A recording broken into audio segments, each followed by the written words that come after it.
I pulled into my driveway after 3 weeks on the road and saw the bright yellow "Sold" sign planted in my front yard, like a dagger through my heart. My hands trembled as I stared at the red letters screaming the price $860,000. This was impossible. I owned this house. My father, Frank, stood on the porch with that familiar smirk, arms crossed like he'd just won the lottery. My mother, Diane, wrung her hands behind him, avoiding my eyes. I stumbled out of my rental car legs, barely supporting me. This had to be some sick joke, but the professional real estate sign and my parents' guilty expressions told a different story. My childhood home, the sanctuary I'd bought and preserved for them, was gone. I charged up the front steps, my heart hammering against my ribs. "What is this? What's that sign doing in our yard?" Frank's smirk widened as he stepped back to let me inside. "Our yard, son. This isn't your house anymore. We sold it for $860,000. Pretty good deal if you ask me." The words hit me like a physical blow. I staggered backward, gripping the doorframe for support. "You what, Dad? This is my house. I bought it from you 2 years ago, remember? You can't sell something you don't own." "Watch your tone, boy." Frank's voice carried that old familiar edge of authority that used to terrify me as a kid. "We're your parents. We brought you into this world and we can take you right back out of it." My mother finally spoke, her voice barely a whisper. "Grady, honey, we had no choice. Your father's medical bills from the diabetes treatment, they're crushing us. The gambling debts just kept growing and we couldn't breathe anymore." I pulled out my phone and showed them the mortgage documents I'd saved digitally. "Look at this. Look at the deed. My name is on everything. I paid you $640,000 in cash 2 years ago because you were drowning financially. I let you stay here rent-free because I love you. How could you do this to me?" Frank snatched my phone and glanced at the screen before handing it back dismissively. "Papers can be changed, son. Parents have rights over their children's property, especially when that child is ungrateful enough to abandon his family for weeks at a time." "Abandon you? I was working. My software consulting business requires travel. You know this pays for everything, including letting you live here for free." Diane started crying harder. "We already spent some of the money, Grady. Your father owed people. Dangerous people. They were threatening to hurt us if we didn't pay them back. How much did you spend?" My voice cracked as I asked the question I dreaded hearing answered. Frank lit a cigarette, blowing smoke toward the ceiling fan. $200,000 went to clearing my debts. We booked a nice cruise to the Caribbean next month. Figured we deserved a little vacation after all the stress we've been under. The room started spinning. "You spent $200,000 of money you got from stealing my house. Do you understand what you've done? This is fraud. This is forgery. You could go to prison." "Nobody's going to prison, except maybe you, if you don't calm down and accept reality." Frank stepped closer, his bulk intimidating in the narrow hallway. "We raised you. We sacrificed everything to give you a good life. Now it's time for you to show some gratitude." I pushed past them and ran upstairs to my old bedroom, the room I'd kept exactly as it was when I moved out for college 12 years ago.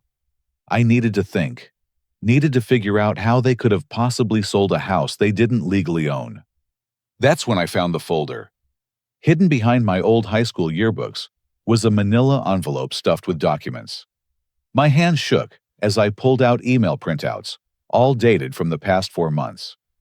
The correspondence was between my parents and a real estate agent named Susan Martinez.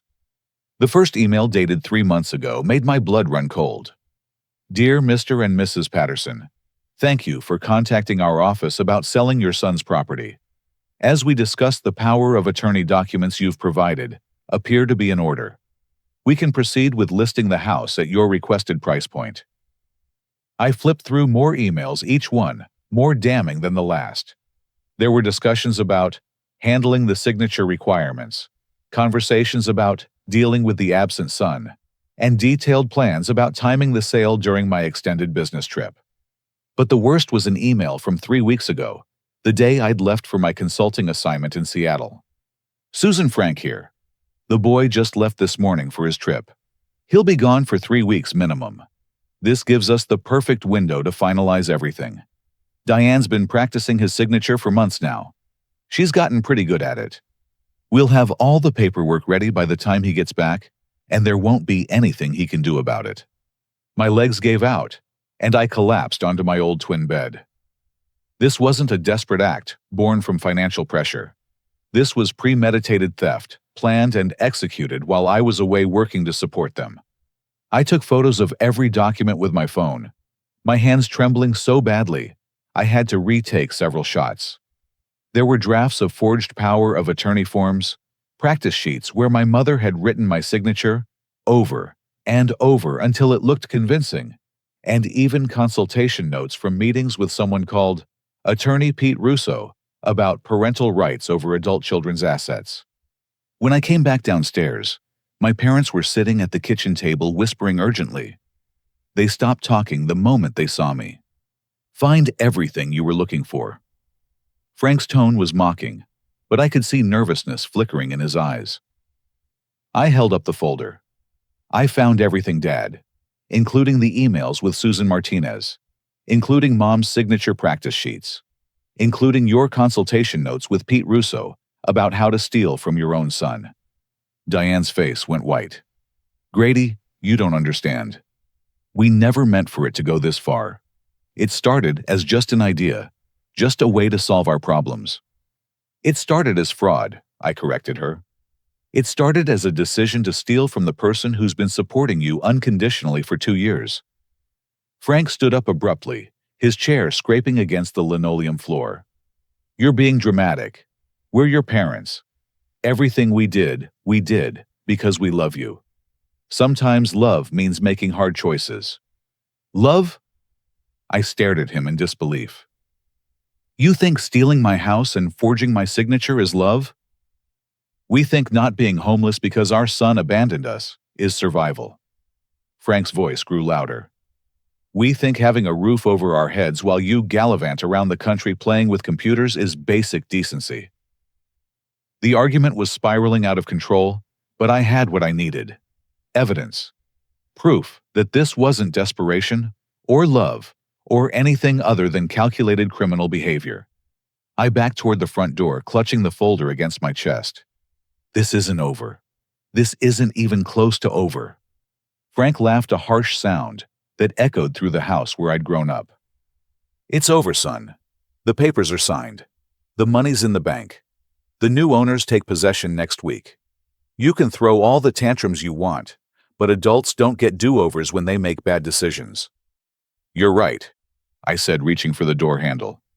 "Adults don't get do-overs, but they do get held accountable for their crimes." I left them standing in the kitchen, Frank's laughter following me out into the evening air. They thought they'd won. They thought I was the same naive kid who used to obey without question.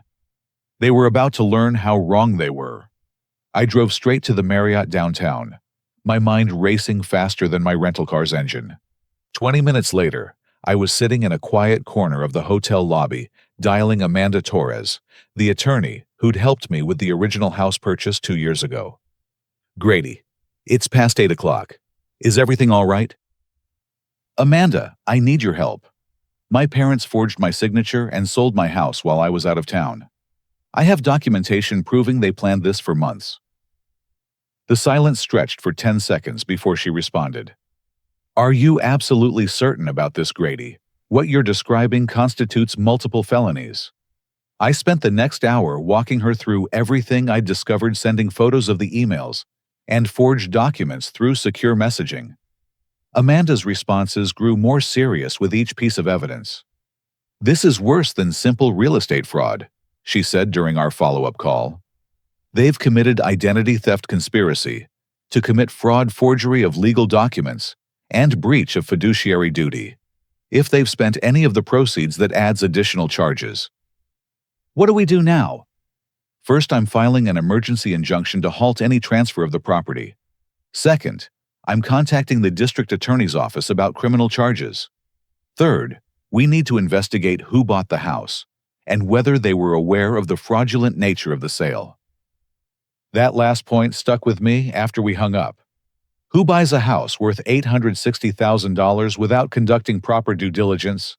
Who accepts forged signatures without verification? I opened my laptop and started searching for Thompson Holdings LLC, the company listed as the buyer in my parents' emails. What I found made my stomach drop. Thompson Holdings was registered in Delaware 3 months ago, right around the time my parents started planning their scheme.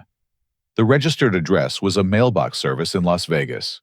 The corporate officers were listed as Vincent Thompson and Marcus Reed. Those names sounded familiar, but I couldn't place them until I started cross-referencing with my father's employment history. Vincent Thompson had worked with my dad at Morrison Construction Company 3 years ago. Marcus Reed was listed as a former co-worker in my father's LinkedIn connections. These weren't random buyers. These were my father's old friends. I called Amanda back. The buyers aren't innocent parties. They're my dad's former co-workers from the construction company, where he was fired for embezzlement. Embezzlement. Grady, you never mentioned your father had a criminal history. I didn't know. He told us he was laid off due to budget cuts. I never investigated further. Amanda's voice took on a grim tone. We need to dig deeper into this. If your father's co-workers are involved, this might be part of a larger scheme. I'm calling Detective Sarah Coleman from the Financial Crimes Unit first thing tomorrow morning. I spent the rest of the night researching Vincent Thompson and Marcus Reed. Their social media profiles showed expensive cars, luxury vacations, and frequent casino visits, despite both being unemployed since Morrison Construction fired them, along with my father. By 3 in the morning, I'd discovered something that made my blood run cold. Thompson and Reed had purchased 4 other properties in the past 18 months, all from elderly homeowners or people with adult children living out of state. The pattern was identical quick sales cash transactions and mysterious LLCs as buyers. My parents weren't just thieves. They were part of an organized criminal enterprise. The next morning, Amanda called with an update that confirmed my worst fears. Detective Coleman wants to meet with you immediately. Grady, your father, and his associates are already under investigation by the FBI for money laundering and real estate fraud. Your case isn't isolated. 2 hours later, I sat in Detective Coleman's office, surrounded by evidence boards covered with photos, documents, and financial records. Vincent Thompson and Marcus Reed's faces stared back at me from surveillance photos. Your parents got involved with some very dangerous people, Detective Coleman explained. Thompson and Reed have been running a money laundering operation for 3 years. They target families with vulnerable dynamics, usually involving gambling addiction, financial desperation, or family members who live far away. She pointed to a timeline on the wall. Your father's gambling debts weren't coincidental. Thompson and Reed deliberately encouraged his addiction, then offered him a way out by participating in their schemes. Your parents became recruiters identifying potential targets and providing inside information about family finances. The revelation hit me like a physical blow. You're saying my parents aren't just victims of circumstances. They're active participants in victimizing other families. Exactly. And the house sale wasn't their first crime. It's just the first time they targeted someone with the resources and knowledge to fight back effectively. Detective Coleman showed me files on 6 other families who'd been victimized by the same network. An elderly couple in Phoenix, whose son was deployed overseas. A widow in Denver, whose daughter lived in Europe. A disabled veteran in Austin, whose family thought he'd voluntarily sold his property. The total amount stolen exceeds $1 million, she continued. But here's what your parents don't know: we've been building a case against Thompson and Reed for 8 months. Your evidence gives us everything we need to make arrests. My phone buzzed with a text from my mother. Please come home. We need to talk. We can work this out as a family. I showed the message to Detective Coleman, who smiled grimly. Actually, that's perfect timing. We'd like you to wear a wire and get them to admit their crimes on tape. Are you willing to help us gather the evidence we need to shut down this entire operation? I thought about the other families who'd been destroyed by this criminal network. I thought about the elderly couple whose son was serving overseas, while his parents lost their home to my father's friends. I thought about the disabled veteran who trusted the wrong people. What do you need me to do? Go back to your parents' house. Get them talking about their crimes. Let them think they've won, and you're accepting defeat. We need recorded confessions that will hold up in federal court. Detective Coleman handed me a small recording device that attached to my shirt button. This broadcasts directly to our surveillance team. If anything goes wrong, if you feel unsafe at any moment, just say the phrase, "I need some fresh air," and we'll move in immediately. As I drove back to my childhood home, my hands gripped the steering wheel so tightly, my knuckles ached. In a few hours, I was going to help send my own parents to federal prison. But they'd stopped being my parents the moment they decided to destroy my life for money. Now they were just criminals who happened to share my DNA. I pulled into the driveway and saw my father washing his car, whistling some old country song like he didn't have a care in the world. My mother was tending to her garden, the same flowers she'd been growing since I was 10 years old. They looked so normal, so innocent. If I didn't know better, I might have thought this was just another quiet Tuesday afternoon in suburban America. Grady. My mother dropped her gardening gloves and hurried over. I'm so glad you came back. We were worried you'd do something foolish. Frank turned off the water hose and walked over, his expression cautious but confident. Good to see you're thinking clearly now, son. Family fights are normal, but family always comes first. You're right, I said, making sure my voice sounded defeated. Family does come first. I've been thinking about what you said yesterday about gratitude and respect. I could see them relaxing, thinking their manipulation had worked once again. Frank clapped me on the shoulder like we were old buddies. That's my boy. I knew you'd see reason. Come inside. Let's talk about how we move forward from here. We sat in the living room where I'd opened Christmas presents for 18 years. The recording device felt heavy against my chest, a constant reminder of what I was really doing here. The thing is, I began carefully. I'm still confused about how you were able to sell the house. I mean, legally speaking, how did you make it work? Diane and Frank exchanged glances, and I could see them deciding how much to reveal. Well, Frank said slowly, it wasn't as complicated as you might think. We've been preparing for this possibility for a while now. Preparing how? My mother leaned forward, her voice taking on a conspiratorial tone. Your father's friend, Pete Russo, the lawyer, he explained that parents have certain rights when their adult children aren't being responsible with property management. What kind of rights? Frank pulled out a folder and showed me documents that made my blood run cold. We created a power of attorney that gives us authority over your assets when you're absent for extended periods.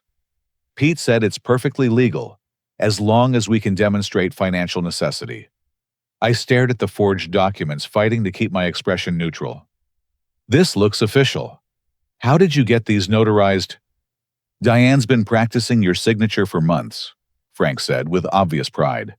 She's gotten really good at it. Show him, honey. My mother actually blushed as she pulled out a notebook filled with pages of my forged signature. I practiced every day while you were at work. I studied how you write your letters, the pressure you use, the way you dot your I's. It took weeks to get it perfect. The casual way they discussed forging my signature made me feel sick, but I forced myself to nod approvingly. That's incredible, Mom. I can barely tell the difference. The hardest part was timing everything with your business trip, Frank continued. We needed you gone long enough to complete the sale process without interference. My phone buzzed, and I glanced at it to see a banking alert. My savings account showed a withdrawal of $3,000 that I definitely hadn't authorized. Dad, did you just take money out of my savings account? The guilty look that passed between them told me everything I needed to know.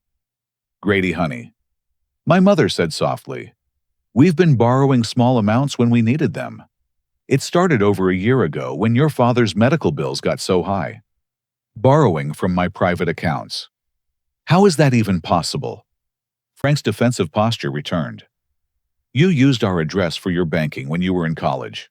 We still have access to your account information. We never took anything we didn't absolutely need. I pulled up my banking app and started scrolling through transaction history. What I saw made my hands shake with rage. Withdrawals dating back 14 months. $20 here, $50 there, building up to hundreds and eventually thousands. You've stolen almost $50,000 from my accounts over the past year.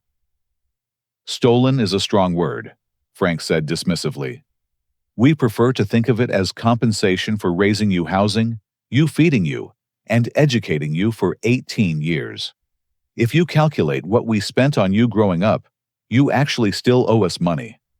He pulled out a handwritten document that looked like an invoice.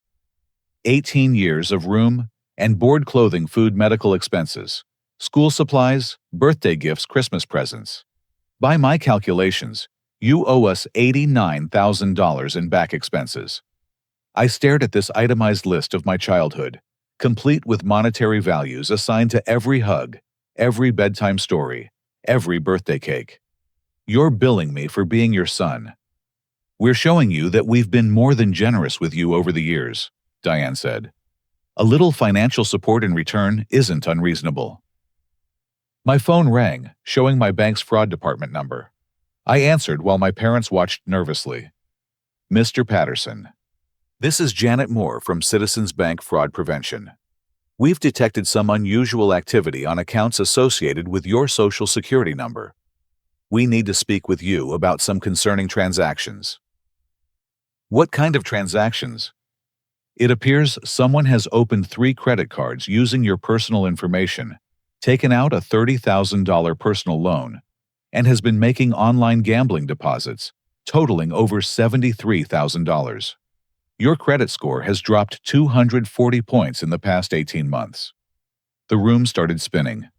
I looked at my parents, who were avoiding my eyes, and whispering urgently to each other. Sir, are you still there? We need to file a fraud report immediately. I'll call you back, I managed to say before hanging up. $73,000 in gambling charges on credit cards you opened in my name. My voice came out as barely a whisper. Frank's face flushed red. Those gambling sites require credit verification. We couldn't use our own accounts because we'd already maxed them out. We figured we'd pay everything back once we solved our financial problems. You figured you'd pay it back. With what money? You just stole my house and spent the proceeds on yourselves. We didn't steal anything, Diane insisted.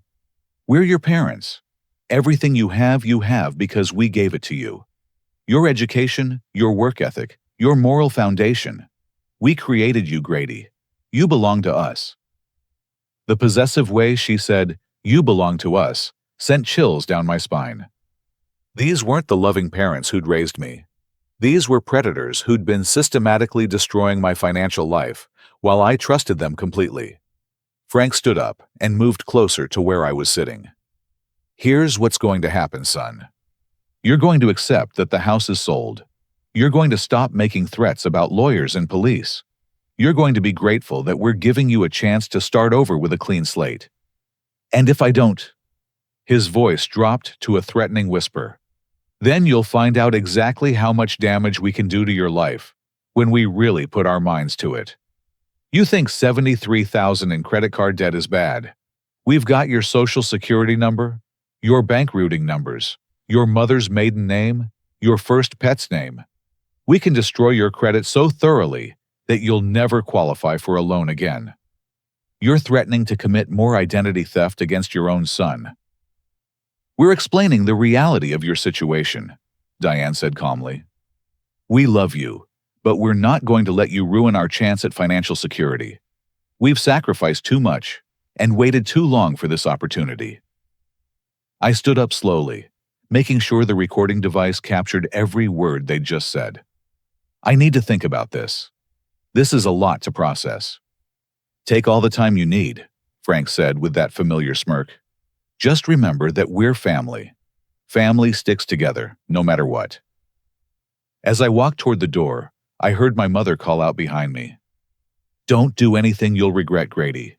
Some mistakes can't be undone. I drove away, knowing I'd just recorded my parents confessing to multiple felonies, while threatening to commit additional crimes against me.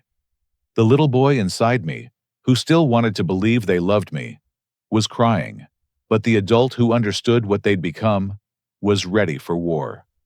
They'd given me no choice but to destroy them before they destroyed anyone else. I sat in my hotel room that night, staring at the ceiling and listening to the recording of my parents' confessions on repeat. Every time I heard my mother's voice saying, "You belong to us," or my father threatening to destroy my credit, I felt a mix of rage and heartbreak that made it hard to breathe. At 11 o'clock, I called Amanda Torres with an update. "Grady, what you've recorded is devastating evidence. Identity theft, ongoing fraud conspiracy, and criminal threats. But there's something else you need to know. I've been in contact with Detective Coleman, and she has information that's going to shock you." "What kind of information?" "Your business partner, Jason Webb, contacted the FBI 3 weeks ago. He noticed unauthorized charges on your corporate accounts and started investigating. He's been working with law enforcement this entire time." I sat up straight. Jason knew my parents were stealing from me. He suspected something was wrong when he saw gambling charges and cash advances on credit lines tied to your social security number. He installed monitoring software on all your business accounts and has been documenting the theft for weeks. The revelation that Jason had been protecting my interests while I was completely unaware added another layer of betrayal to an already devastating situation. Why didn't he tell me? Because the FBI asked him not to. They needed time to gather evidence against the larger criminal network. Your parents aren't the masterminds here, Grady. They're recruited accomplices in a much bigger operation. Amanda connected me to Detective Coleman, who had news that changed everything. "Grady, I need you to sit down for this. We've been conducting surveillance on Vincent Thompson and Marcus Reed for 8 months. We have recordings of your father discussing the house sale scheme with them, and what he said about you is going to be difficult to hear." She played an audio file that made my stomach turn. My father's voice came through clearly. "The kid's too trusting for his own good. He actually thinks we're grateful that he bought the house from us. He has no idea we've been bleeding him dry for over a year. The moron even gave us access to his banking information because he wanted to help us manage our finances. This is going to be easier than taking candy from a baby." Marcus Reed's voice responded, "What happens when he finds out? By then, it'll be too late. We'll have the money, and he'll have a hard lesson about trusting the wrong people. Besides, what's he going to do? Turn in his own parents. The kid doesn't have the backbone for that kind of fight." Vincent Thompson laughed in the background. "Your son sounds like the perfect mark. Successful, naive, and too emotionally attached to think clearly. We should look for more families like yours." The recording continued with my father providing detailed information about my financial accounts, my work travel schedule, and my weakness for wanting to help family. He described me as pathetically loyal and too stupid to notice what's happening until it's too late. "There's more," Detective Coleman said when the recording ended. "Your father has been helping Thompson and Reed identify other targets. He's provided information about your neighbors, your co-workers, anyone he thought might be vulnerable to similar schemes." I felt like I was drowning in a sea of betrayal that just kept getting deeper. How many other families have they hurt? "We've identified 12 families so far with total losses exceeding $1.2 million. But here's the important part. Your evidence gives us everything we need to shut down the entire operation and recover stolen funds." Amanda Torres rejoined the conversation with legal strategy. "Grady, the federal prosecutors are ready to move forward with arrests, but they want your cooperation in setting one final trap. Are you willing to wear a wire one more time?"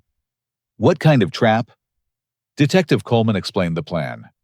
"Tomorrow is supposed to be the final closing on your house sale.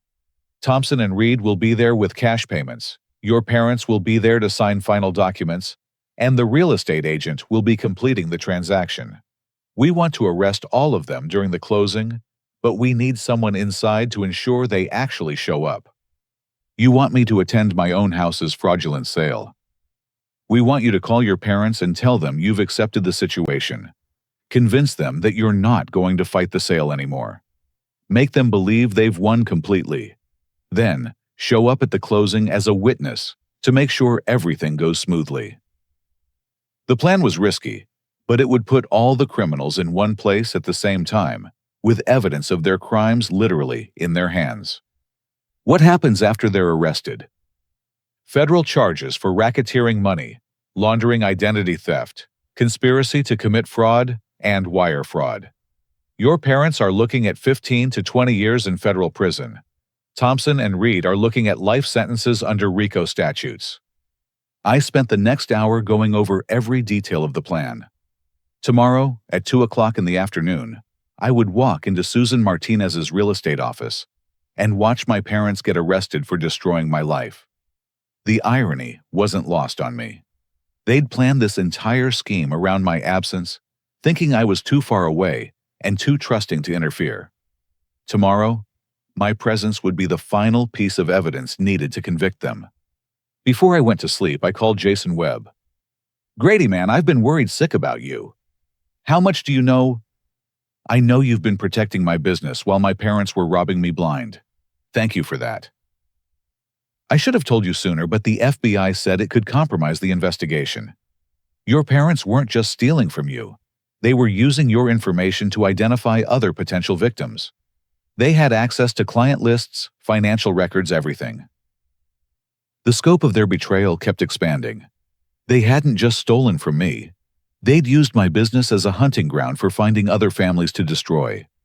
"It's going to be over tomorrow," I told him. "All of it." "What do you need from me?" "Just keep being the kind of friend I wish I'd grown up with. Some of us aren't lucky enough to be born into families that actually love us." The next morning, I called my parents and delivered the performance of my lifetime. "Mom, Dad, I've been thinking about everything you said yesterday. You're right. I was being ungrateful and selfish." I could hear the relief in my mother's voice. "Oh, Grady, I'm so glad you understand. We never wanted to hurt you." "I know you didn't. I want to be there for the closing this afternoon.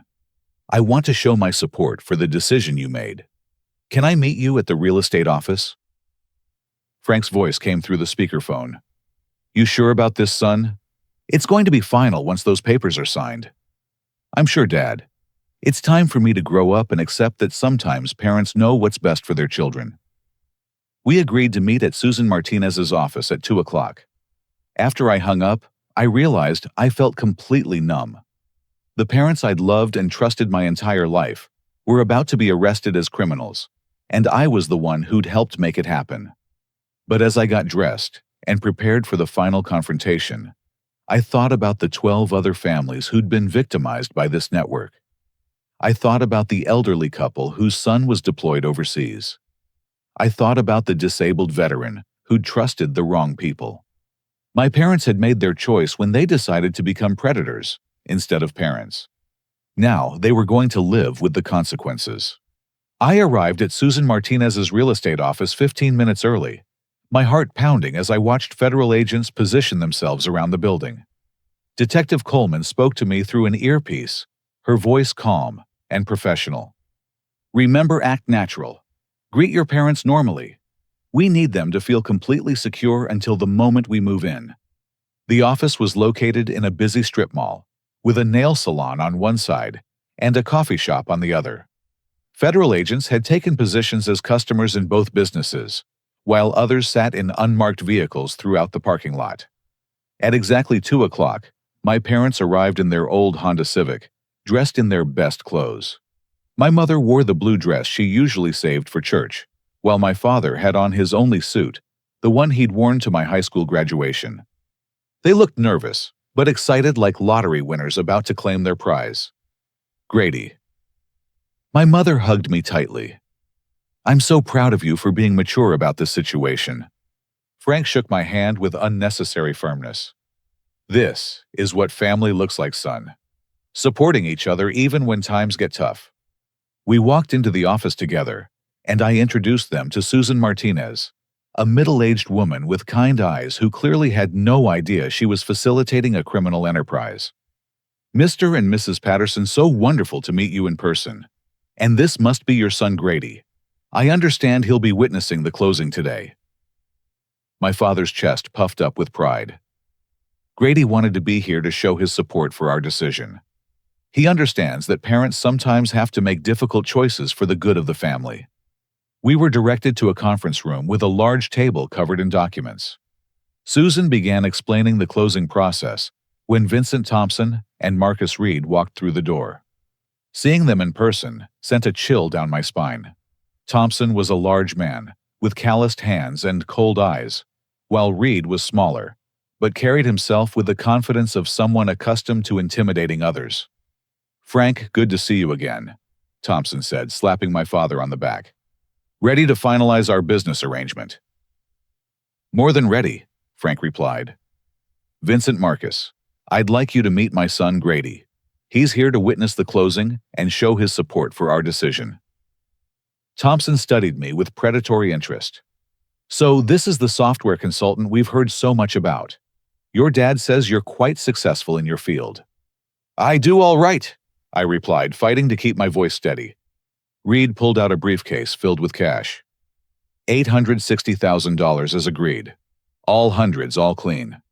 Susan Martinez looked uncomfortable with the cash transaction, but began processing the paperwork anyway. "Gentlemen, if we could begin with the final signature verification." That's when my father made his fatal mistake. "Diane, show them how well you can sign Grady's name," he said proudly. "She's been practicing for months. You can barely tell the difference." My mother actually blushed as she pulled out her practice notebook. "I studied his handwriting style until I could replicate it perfectly. Watch this." She signed my name on a practice sheet and showed it to Thompson and Reed, who nodded approvingly. "Impressive work," Thompson said. "We've used similar techniques on other deals. The key is confidence. Most people don't question signatures when everything else looks official." Reed leaned forward conspiratorially. "Speaking of other deals, we've got another opportunity lined up. There's an elderly widow named Helen Cortez, whose son is deployed in Germany. Military families are perfect targets because the children are often overseas for months at a time." "How does that work?" my father asked with obvious interest. "Same pattern as this deal," Thompson explained. "We research the family dynamics, identify financial pressures, and offer solutions that seem legitimate on the surface. Helen's been struggling with medical bills since her husband died. Her son sends money, but it's never enough." My mother leaned in closer. "What kind of help are you offering her?" "We're going to forge her son's power of attorney and sell her house while he's deployed," Reed said casually. "She'll think it's a temporary arrangement to cover medical expenses. By the time her son finds out, we'll have the money and she'll be homeless." The casual way they discussed destroying this elderly woman's life made me sick, but I forced myself to stay calm and let the recording device capture every word. Frank nodded enthusiastically. "Military families are perfect because the children can't just fly home to investigate when something seems wrong." "Exactly," Thompson agreed. "We've already identified 3 other military families in the area. Between those deals and some elderly couples we've been researching, we're looking at another $2 million in revenue over the next 6 months." Susan Martinez interrupted their conversation. "If we could focus on completing today's transaction, I have other appointments this afternoon." Reed opened his briefcase wider, displaying stacks of $100 bills. "Let's finish this up. We have other business to attend to today." That's when my father made his second fatal mistake. "Before we conclude," he said, looking directly at me, "I want Grady to understand exactly how this benefits our family. Son, your mother and I have been struggling financially for years. This house sale gives us the security we need for our retirement." He turned to Thompson and Reed. "What Grady doesn't realize is that we've been supporting ourselves by borrowing against his accounts for over a year. The kid makes good money, but he's naive about family obligations." Thompson laughed. "How much have you borrowed?" "About $70,000 in cash advances and credit lines," Diane admitted. "Plus, we've been taking small amounts from his savings account whenever we needed grocery money or gas money." That's smart thinking, Reed said approvingly. Family members rarely prosecute each other, even when they discover theft.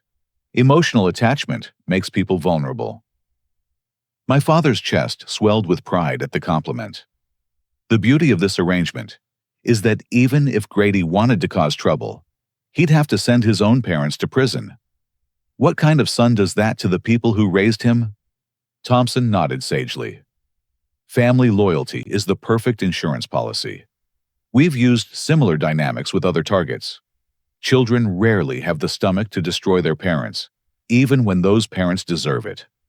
The recording device was capturing everything confessions to ongoing identity theft admissions of planned crimes against other families and detailed descriptions of their criminal methodology. Susan Martinez began laying out final documents when my phone buzzed with what appeared to be a routine notification. But it was actually the signal I'd been waiting for. Detective Coleman's voice came through my earpiece. "All units, we have what we need. Move in now." The office door exploded open as federal agents flooded the room. "FBI, nobody move. Keep your hands where we can see them." The reaction was immediate and chaotic. Frank tried to stand, but tripped over his chair, crashing to the floor in a tangle of limbs and scattered papers. Diane screamed and grabbed my arm, as if I could somehow protect her from what was happening. Thompson reached for the briefcase of cash, but Agent Patricia Hendricks tackled him before he could grab it. Reed bolted toward the back exit, only to run directly into 3 more agents who'd been waiting for exactly that move. "Vincent Thompson, you're under arrest for racketeering money, laundering, and conspiracy to commit fraud," Agent Hendricks announced as she cuffed him. A second team of agents moved in on Reed, who was still struggling against the back door. "Marcus Reed, you're under arrest for wire fraud, identity theft, and conspiracy to commit racketeering." My parents stood frozen in the middle of the chaos, finally understanding that their perfect plan had become a perfect trap. Frank's voice cracked as he pointed at me. "Grady, what's happening? Why are the police here?" Agent Hendricks turned to my parents with handcuffs ready. "Frank Patterson, Diane Patterson, you're under arrest for identity theft, fraud, forgery, and conspiracy to commit racketeering." "This is a mistake," my mother sobbed. "We're his parents. We would never hurt our own son."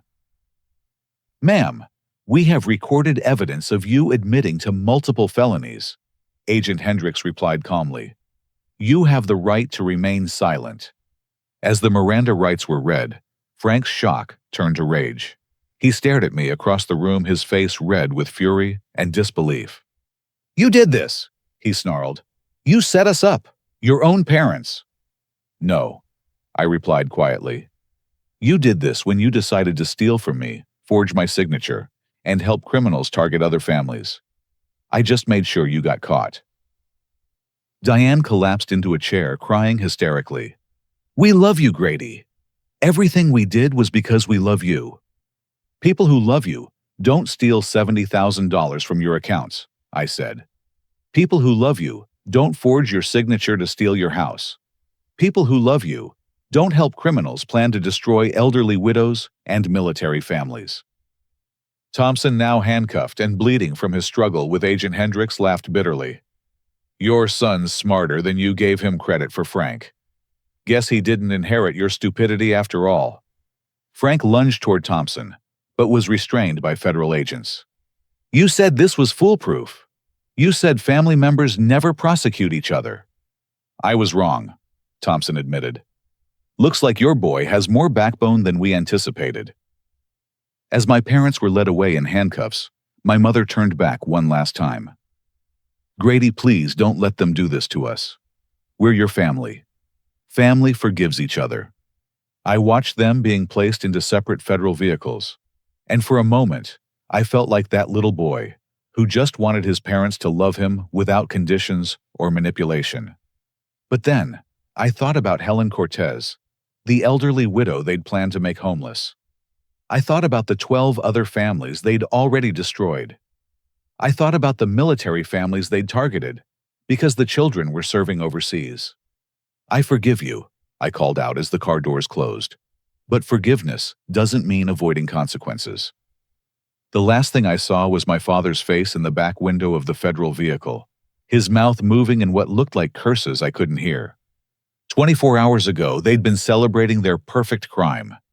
Now they were beginning what would likely be 20-year prison sentences. Sometimes justice moves faster than criminals expect. 6 hours after the arrests, I sat in Detective Coleman's office, signing documents and providing additional evidence while my parents' mugshots stared back at me from computer screens. The arraignment is scheduled for tomorrow morning, Detective Coleman explained. Based on the evidence we've gathered, the prosecutor is confident about securing convictions on all charges. Agent Hendricks joined us with an update on the broader investigation. Thompson and Reed are cooperating fully, hoping to reduce their sentences. They've provided information about criminal activities spanning 6 states and involving 47 families. The scope of the destruction was staggering. Thompson Holdings LLC and similar shell companies had stolen nearly $4 million over 3 years, leaving dozens of families homeless, bankrupt, or financially devastated. What about the other victims? I asked. What happens to them? Asset forfeiture laws allow us to recover funds and property for victims. Agent Hendricks replied, Your house sale will be voided immediately, and you'll retain full ownership. The $860,000 in sale proceeds has been seized as evidence and will be returned to you within 60 days.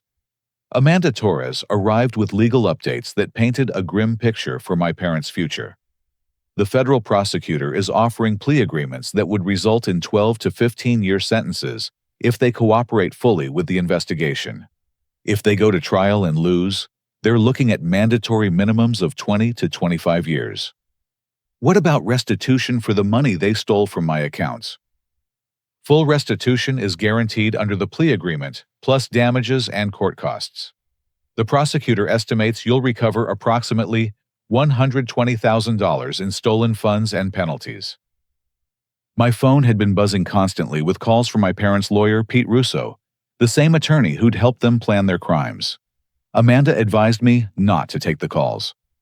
Russo is under investigation for providing legal advice that facilitated multiple felonies, she explained. Anything he tells you now is probably an attempt to limit his own criminal exposure. That evening, I returned to my house for the first time since the arrests. The sold sign had been removed, and federal evidence tape secured several windows where agents had searched for additional documentation. The silence was overwhelming. This house had never been quiet when my parents lived here. There was always the television playing, my mother humming, while she cooked, my father talking on the phone with friends or yelling at sports games. Now it felt like a museum of a family that had never really existed. I walked through rooms filled with their belongings.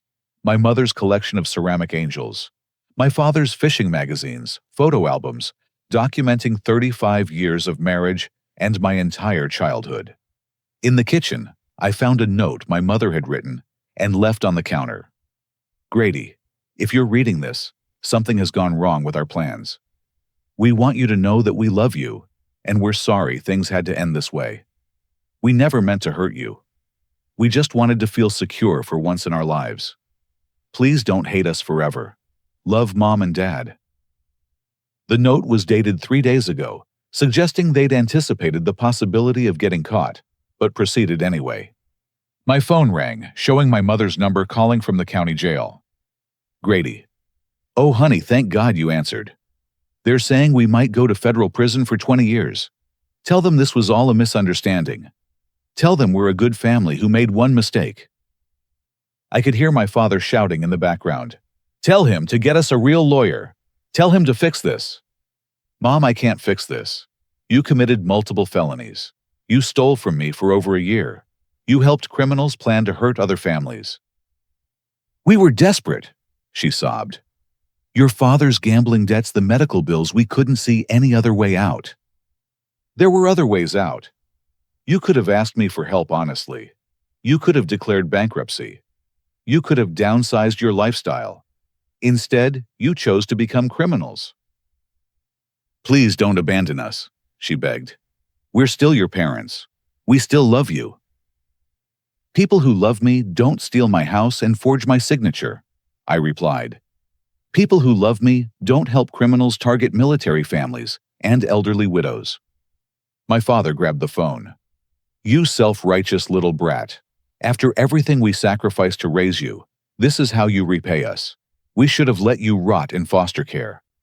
The mask had completely slipped. The manipulation, the guilt trips, the claims of parental love were all gone, replaced by pure rage and entitlement. There it is, I said calmly. That's who you really are when you're not pretending to be loving parents. You're going to regret this, boy. You're going to spend the rest of your life knowing you sent your own parents to die in federal prison. I hung up and blocked their numbers. The next morning, Amanda Torres called with updates from the arraignment. Your parents pled not guilty to all charges against their lawyer's advice. Thompson and Reed pled guilty and are cooperating with prosecutors. The trial is scheduled for 6 months from now. What does that mean for their sentences? If they'd taken the plea agreement, they'd be looking at 12 to 15 years. By going to trial, they're risking mandatory minimums of 20 to 25 years. Their lawyer tried to convince them to accept the plea, but your father apparently believes he can convince a jury that he was justified in stealing from you. The delusion was breathtaking. Even facing overwhelming evidence and decades in federal prison, my father still believed he was entitled to destroy my life for his benefit. Detective Coleman called that afternoon with news about the other victims. We've recovered $2.8 million in assets and returned property to 31 families so far. The investigation has exposed similar criminal networks in 4 other states. What about Helen Cortez, the elderly woman they were planning to target next? She's safe.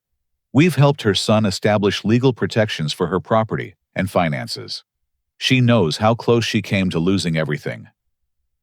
The investigation also revealed the full extent of my parents' participation in the criminal network.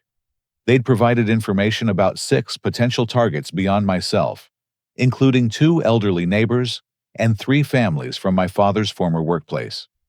Thompson and Reed's cooperation led to the arrest of 12 other criminals operating similar schemes across the Southeast. The total recovery of stolen assets exceeded $5 million, making it one of the largest elder fraud cases in federal court history. 3 months later, I received a letter from my mother, written from federal detention. Dear Grady, I know you probably don't want to hear from us, but I need you to know that we realize we made mistakes. Your father is finally admitting that the gambling addiction made him do things he never should have done. We want to make this right with you, but we don't know how. The lawyers say, we're going to prison for a long time, no matter what happens at trial. I just want you to know that despite everything that's happened, we do love you. We always have. We just lost our way and made terrible choices. If there's any part of you that can forgive us someday, please don't give up on us completely.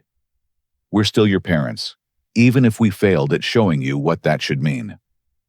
Love, Mom. I read the letter 3 times, looking for the manipulation tactics I'd grown accustomed to recognizing. But this felt different. For the first time, it sounded like genuine remorse, instead of strategic self-pity. I didn't respond to the letter, but I didn't throw it away either. Some wounds need time to heal before forgiveness becomes possible. 8 months later, I sat in federal court as the jury delivered guilty verdicts on all counts against my parents. Frank Patterson, 18 years in federal prison. Diane Patterson, 12 years in federal prison.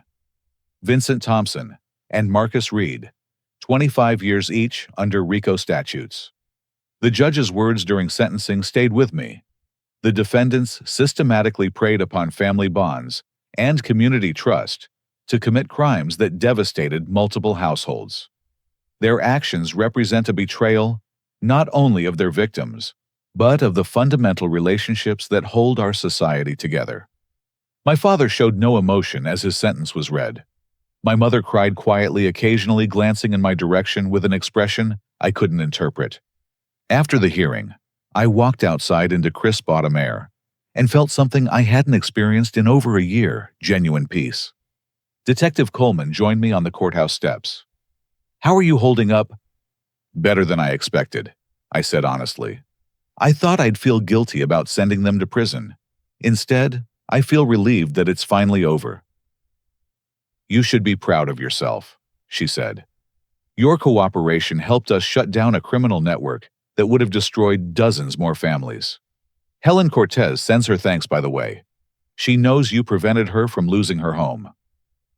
The investigation's final report documented 47 families victimized by the network, with total losses exceeding $6.2 million. Asset forfeiture and criminal penalties resulted in $5.8 million recovered for victims.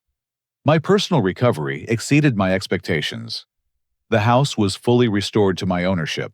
I received $130,000 in restitution for stolen funds and damages, and my credit score was completely rehabilitated through federal victim assistance programs.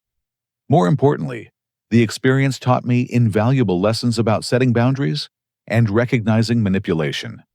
I'd spent my entire adult life trying to earn my parents' love through financial support and unconditional trust, never realizing their love came with conditions that included tolerating their criminal behavior. 6 months after the trial, I received another letter from my mother. Grady, I don't expect you to forgive us or have any relationship with us when we get out of prison. I just want you to know that being here has given me time to think about the kind of parents we were and the kind of person I became. Your father is getting treatment for his gambling addiction, and I'm in counseling to understand how I convinced myself that stealing from my own son was acceptable behavior. We were wrong. Not just legally wrong, but morally wrong. You deserved parents who protected you, not parents who preyed on you. I'm proud of you for being strong enough to hold us accountable when we couldn't hold ourselves accountable. That took courage I never had. I hope someday you'll be able to remember some good things about your childhood, even though we ended up disappointing you so completely. You're a better person than we ever were, and you didn't learn that from us. Love, Mom. This letter was different from the first one. No requests for forgiveness, no pleas for relationship, no attempts at manipulation, just acknowledgement of responsibility and genuine pride in my strength. I wrote back for the first time. Mom, thank you for your letter and for finally taking responsibility for your choices. I'm glad you and Dad are getting help for the problems that led you down this path. I can't promise what our relationship will look like when you're released, but I can promise that I won't carry hatred for you forever. People can change, and I hope prison gives you both the opportunity to become the people you should have been all along. The little boy inside me still loves the parents I thought you were. Maybe someday we can build something healthy from that foundation. Grady. A year later, I hosted Thanksgiving dinner in my childhood home for Jason Webb and his family, Amanda Torres, and her husband, Detective Coleman, and her teenage daughter, and Agent Hendricks and her wife. These people had proven that family isn't just about blood relationships. Family is about people who show up for you when life becomes difficult, who protect you when you can't protect yourself, and who celebrate your victories without expecting anything in return. Amanda raised her wine glass for a toast. To Grady, who had the courage to choose justice over comfort, and in doing so protected dozens of families from experiencing the betrayal he endured. Detective Coleman added, and to the reminder that real love never requires you to accept abuse, theft, or manipulation. Sometimes the most loving thing you can do is hold people accountable for their actions. As we sat around the dinner table, I thought about the different kinds of families that exist in the world. Some families are bound by biology, but destroy each other through selfishness and manipulation. Other families are bound by choice, respect, and genuine care. I'd lost the family I was born into, but I'd gained something far more valuable, a family built on truth, integrity, and mutual support.